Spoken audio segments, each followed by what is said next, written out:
Friends, आपण आता MPSC राज्यसेवेच्या 19चा history हा टॉपिक डिस्कस करणार आहे. हिस्ट्रीचे पण बरेचसे क्वेश्चन याचे 10 ते 12 क्वेश्चन आहेत आणि ते जवळपास 20 ते 22 मार्काचं वेटेज घेऊन बसलेले आहेत, पण इझी आहेत. आपण जाऊया.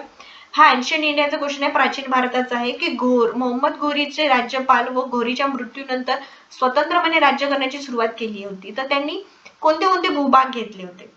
आता तसा हा डिफिकल्ट क्वेश्चन आहे, तर त्याच्यामुळे ऑप्शन ए सोबतच आपण जायचं. आपल्याला काही येत नसेल तर सरळ ऑप्शन ए सोबत जायचं. मी तुम्हाला पहिले सांगतो, जेवढं डिफिकल्ट क्वेश्चन तेवढं त्याचं इझी आन्सर ऑप्शन ए सोबत जायचं. बरं, मी बाय प्रोसिजर सांगते, नॉलेजनी पण सांगते. कुतुबुद्दीन ऐबक आपल्याला माहिती आहे की ऐबक जो आहे तो दिल्लीमध्ये होता. आपण जोडी लावली, झालं, आला आपला आन्सर. बाकीचे आपण बघू. यालजोग आहे तो अफगाणिस्तानच्या प्रदेशामध्ये होता. कुबाचा हा सिंध मध्ये होता आणि मोहम्मद इन बख्तियार हा बंगालमध्ये होता. तो बख्तियार जो आहे तो बंगालमध्ये होता, यालचोक हा सिंध मध्ये होता आणि कुबाचा हा यालजोक अफगाणिस्तानच्या प्रदेशामध्ये होता, कुबाचा हा सिंध मध्ये होता. जेवढं डिफिकल्ट क्वेश्चन तेवढं त्याचा आन्सर सेम, म्हणून आपण ए सोबत जाणार आहे. ही सेमिट्री काय मौर्य पूर्व काळात भारताला काय म्हणून ओळखलं जायचं. इथे पण सेम आहे की डिफिकल्ट क्वेश्चन आहे, ऑप्शन ए सोबत जायचं. Queen of eastern sea. ही बघ, आपण जरी याच्याकडे असतो, पूर्वेकडे राहतो, आपण माहिती आहे ना, आपण पूर्वेकडे राहतो म्हणून, आणि हे पाश्चात्य देश आहे युरोपियन वाले, तर जेव्हा यांचा ट्रेड होत होता ना, तर आपण ईस्टर्न कडले होतो, त्याच्यामुळे आपल्याला भारताला क्वीन ऑफ ईस्टर्न सी म्हणायचे, कारण की हा जो पूर्वेकडचा जो समुद्र होता त्याच्यावर भारताचं वर्चस्व होतं. ठीक आहे. नेक्स्ट, पुढील घराणे व राजे यांची हेलवा. याच्यामध्ये मी तुम्हाला सगळ्यात सांगते, कीवर्ड्सवर फोकस करायचं, कॉमन करायचे. पाल राजा, इथे गोपाल आहे. ठीक आहे, समजलं. थोडस व्यवस्थित बघायचं, डोकं शांत ठेवून. हा पाल राज्याची स्थापना गोपाल यांनी केली होती. नंतर धर्मपाल आले, महिपाल आले, हे सगळे बाकीचे राज्य आले. त्यांनी मग नालंदा वगैरे विद्यापीठाची स्थापना केली. तिथले ते बिहार बंगालच्या प्रदेशामध्ये हे पाल राज्य करत होते. आता आपण क ला अ लावली ना इथे, तर आपलं सहज आन्सर येते एका त्याच्यामध्ये. पण हे जोडायला हवा, आपण कॉमन कडे जरी काढून गेलो, तर मी तुम्हाला दाखवलं, कॉमन काढून जरी गेलो तरी आपला आन्सर येऊन राहिलं. म्हणजे कॉमन काढणं आणि एखादा कीवर्ड्स मॅच करून इझिली उत्तरापर्यंत आपण पोहोचतो. मी बाकीचे पण सांगू देते. राष्ट्रकूट दंतीदुर्ग आहे, चोळ राजा हा विजयालय मधले आहे, आणि परमार याची स्थापना उपेंद्र यांनी केली आहे. नेक्स्ट क्वेश्चन, अकेमेनियन विजयानंतर भारताच्या सीमेवर विशेष करून कंबोज मध्ये कोणता उद्योग सुरू झाला. हे पहा, कंबोज हे लँडलॉक आहे, म्हणजे सगळीकडून जमिनीने व्यापलं आहे, जमिनीवर आहे. हा बंदर वगैरे नाही. मी तुम्हाला सांगतो याच्यामध्ये काय आहे. हे पहा, आपण हातमाग साड्या बनवणे हे कंबोजच्या एरियामध्ये येत नाही. कंबोज हा थोडासा पूर्वेकडचा प्रदेश येतो, थोडासा वरती, म्हणजे उत्तर भारतातला प्रदेश येतो. थोडा वरती आपण गेलं की म्हणजे थंड प्रदेशामध्ये येतो.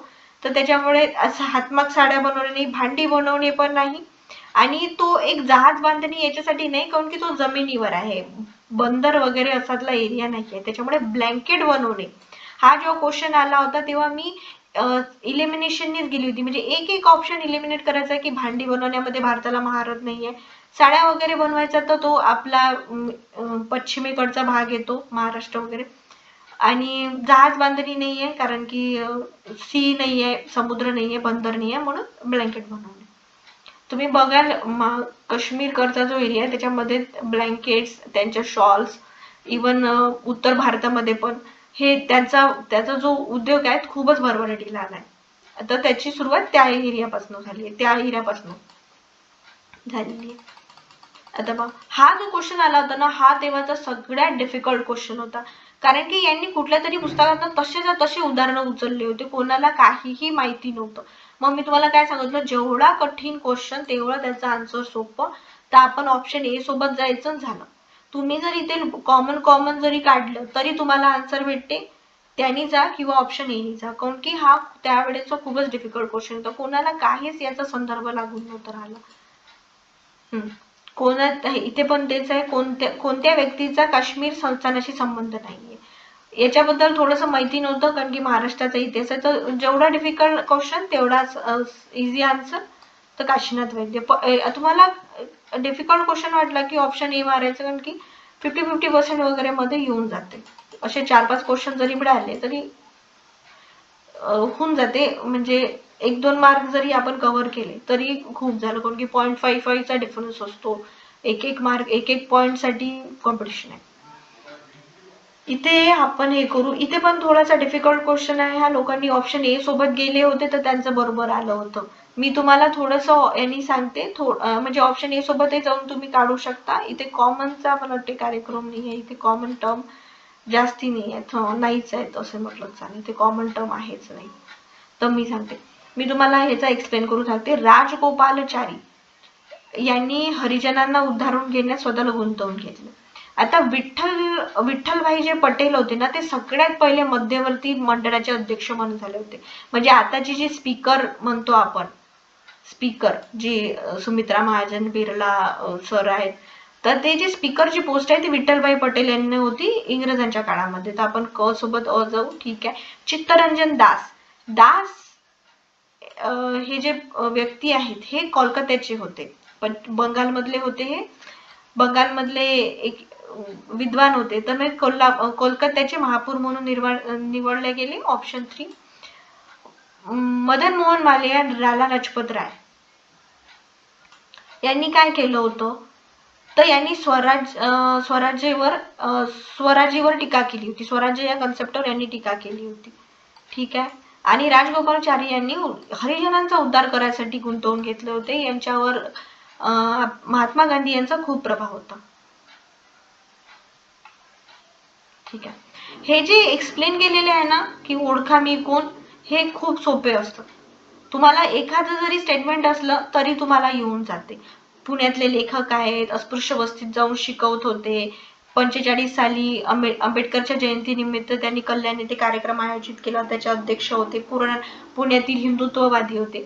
याच्यामध्ये बघा, हे जे श्री म उर्फ बाबूसाहेब माटे हे जे नाव आहे ना, हे खूप एक्सप्लेन करून दिले, त्याच्याबद्दल खूप अधिक माहिती सांगितली, त्याच्यावर खूप जोर दिला आहे आयोगाने.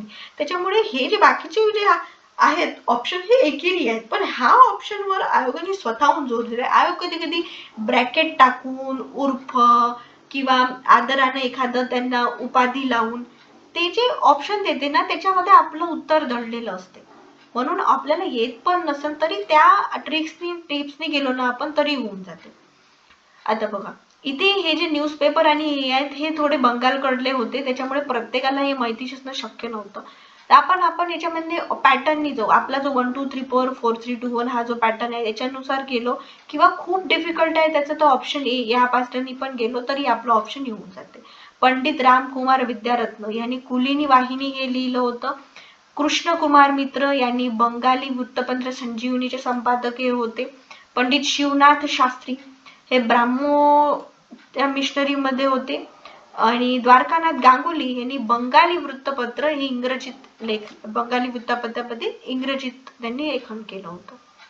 नेक्स्ट क्वेश्चन, विधानांचा विचार करा व योग्य पर्याय निवडा. इथे लक्षात ठेवायचं, योग्य विचारलं की अयोग्य. मोगलकालीन स्थापत्यकला भारतीय शैलीची आहे, ठीक आहे. याच्यातलं स्टेटमेंट आहे. मोगलकालीन स्थापत्य कलावर पर्शियन व हिंदू यांचा प्रभाव आहे, ठीक आहे. पण एखादी कला जी असते ना ती पूर्णपणे वेगळी नसते, तिच्यावर कोणत्या ना कोणत्या इतर कलांचा प्रभाव असतो. मोगलकालीन स्थापत्य कलावर विदेशी प्रभाव होता, हा ठीक आहे. अफगाणिस्तान, अरब किंवा पाश्चात्य देश त्यांचा पण त्याच्यामध्ये प्रभाव राहू शकतो. मौल्यकालीन स्थापत्य कलेवर कोणाचाच प्रभाव नव्हता. आता इथं बघा, इथे पहिले दोन खालचे दोन बघितले तर ते सेल्फ कॉन्ट्राडिक्टरी आहे, ते एकमेकांना विरोधाभास दाखवत आहे. इथे म्हणताय प्रभाव आहे, इथे म्हणताय प्रभाव नाहीये. आणि तुम्हाला मी म्हटलं होतं की कोणती शैली, इव्हन आपलं बॉलिवूड म्युझिक सुद्धा हे पण इतरांच्या प्रभावापासून वेगळं नाहीये, त्याच्यावर पण साऊथच्या मूवीजचा प्रभाव असतो, युरोपियन जे आहेत वेस्टर्न म्युझिक त्याचा प्रभाव असतो, आणखी कोणतं वेगळं आफ्रिकन वगैरे मोरोक्को वगैरे असे जे देश आहेत त्यांचा पण प्रभाव असतो, त्यांच्यामधनं पण काही नवीन संगीत येतं, कधी कधी आदिवासी संगीताचा पण ते उपयोग करतात. म्हणजे असे प्रभाव असतातच, काहीतरी नवीन करायसाठी हे करतात. त्याच्यामुळे ऑप्शन 3 हे आपला आन्सर आहे. जनरलाइज स्टेटमेंट्स आहेत, खूप इझी आहे, व्यवस्थित आपण बघितलं तर आपल्याला समजून जाते. हे पहा, हे कालानुक्रमे मांडलं असं म्हटलंय. हे पहा, कालानुक्रमे मांडताना पण ना कॉमन निघते, मी तुम्हाला सांगते. आता पहा, अ ब ठीक आहे, इथे अ ब नाहीये, ठीक आहे, इथे ड क, इथे क ड, इथे ड क, इथे क ब. आता क ड कॉमन निघते आणि अ ब पण कॉमन निघते. त्याच्यामुळे कॉमन गेलं तर तिसरं ऑप्शन सहज निघते. आपण बघून घेऊ. ढाक्यात मुस्लिम लीगची स्थापना झाली सगळ्यात पहिले, मग खुदिराम बोसांचा देहांत करण्यात आला. त्यांनी लॉर्ड हार्डिंगवर बॉम्ब रासबिहारी बोस यांनी फेकला होता. खुदिराम बोसांनी पहिले बंगालमध्ये ट्राय केला होता, त्यांनी एका मॅजिस्ट्रेटच्या बग्गीवर ट्राय केला होता बॉम्ब टाकायचा. सर प्रफुल्लचंद्र चॅटर्जी यांनी लाहोरमध्ये हिंदू परिषद भरवण्यात आली होती चॅटर्जींच्या अध्यक्षतेखाली. तर आपण बघूया अ ब, तर चॅटर्जी अध्यक्ष परिषद पहिले आहे, नंतर हार्डिंगवर बॉम्ब नंतर टाकला होता, तो 1911 मध्ये टाकला होता सगळ्यात शेवटी रासबिहारी बोस यांनी.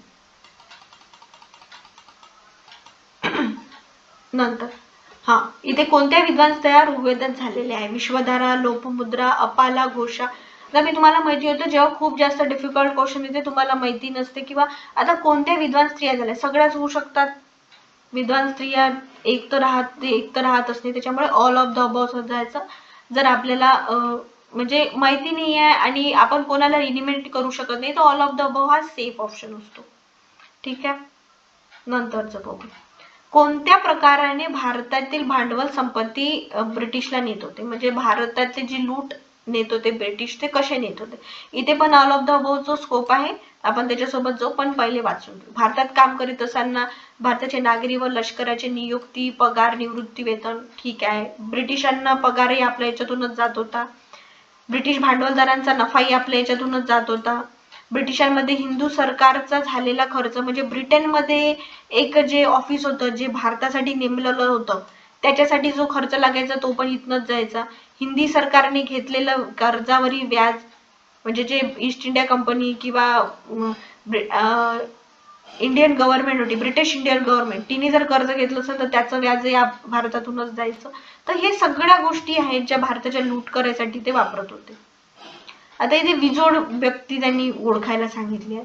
हे थोडेसे डिफिकल्ट क्वेश्चन असतात महाराष्ट्राच्या हिस्ट्री मधले, काही माहिती असतात काही माहिती नसतात. तर आपण ऑप्शन ए सोबत जायचं, किंवा तुम्ही स्किप पण करू शकता, जरुरी आहे की प्रत्येकच लिहिलं पाहिजे. आता बघा की हा पण एक एन्शियंट इंडियाचा क्वेश्चन आहे, थोडा डिफिकल्टच आहे, तुम्ही ऑप्शन ए सोबत पण जाऊ शकता, किंवा मी तुम्हाला एक्सप्लेन करते की राजेंद्र चोल हा जो होता यांनी गंगेपर्यंत प्रदेश जिंकला होता, आणि त्यांनी सियोन म्हणजे श्रीलंका, निकोबार, मलाया या वेळेच इंडोनेशिया, मलेशिया इथपर्यंत त्यांनी आपल्या राज्याचा विस्तार केला होता. तर तो चोळ राजा होता, राजेंद्र चोळ. ठीक आहे, पहिला ऑप्शन आहे. तुम्ही थोडा डिफिकल्ट क्वेश्चन आहे तर पहिल्यासोबत जाऊनही तुमचा आन्सर निघू शकते. तर ठीक आहे, हे आपले हिस्ट्रीचे 2019चे 2019चे क्वेश्चन होते. Thanks for your support guys, आणि माझ्या चॅनलला शेअर करा, लाईक करा, सबस्क्राईब करा. धन्यवाद.